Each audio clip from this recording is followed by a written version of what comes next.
उहाँलाई नै एकदमै माया गर्ने चर्चा हुन्थ्यो। उहाँको स्मृतिमा हजुरलाई समानकारी नै छ भन्ने उहाँले जानकारी दिनुभयो। त्यस पश्चात मेरो मनमा एक प्रकारको छुट्टै हर्ष हौसला यी सबै कुराहरू आए। यी सँगसँगै एउटा निराशा पनि मलाई लियो, किनकि त जान सक्दैनस् भन्ने निराशाले एकदमै मलाई लियो। म त एउटा भित्तामा टाँसिएको तस्बिरलाई छु, किनकि त्यो तस्बिर बोल्न सक्दैन, हिँड्न सक्दैन, कसैको सहारा बिना। त्यसपछि सकारात्मक नकारात्मक दुवै पक्ष हुन्छ भन्ने आयो फेरि मलाई। मैले तत्कालै सकारात्मक चाहिँ के छ त यस्तो भन्दा नि अन्त तस्बिरकै पनि जो हिँड्न नसके पनि बोल्न नसके पनि हरेकको नजरद्वारा बोल्छौ, हरेकको हृदयमा पुग्छौ।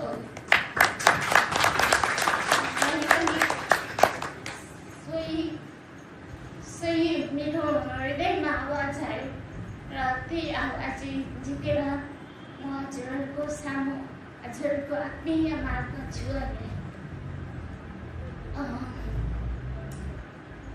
र एकदमै मुक्तकला नेपाल यो दोस्रो वार्षिक उत्सवमा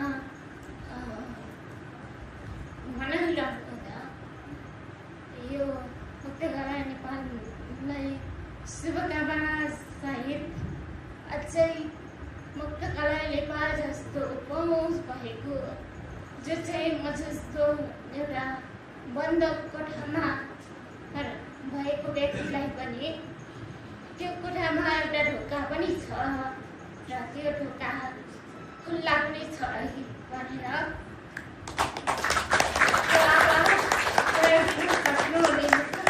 नेपाल जस्तो संस्थादेखि जाने हुन् शुभकामना।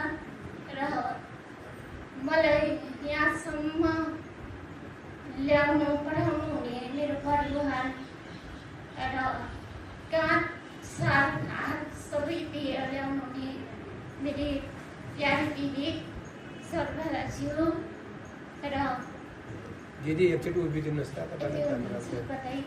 र मित्र दादा मित्र पनि हुनुहुन्छ, उहाँ दादा पनि हुनुहुन्छ, सुब्रत आचार्यज्यूलाई पनि एकदमै आभार धन्यवाद व्यक्त गर्दछु। प्रत्यक्षमा मलाई यहाँसम्म ल्याइदिन धेरै सहायता गर्नुहुन्छ धेरैजनाले, उहाँहरूलाई पनि म अझै यहीँबाट आभार धन्यवाद व्यक्त गर्दछु र साथसाथै हजुरहरू सम्पूर्णमा पनि आभार नमन।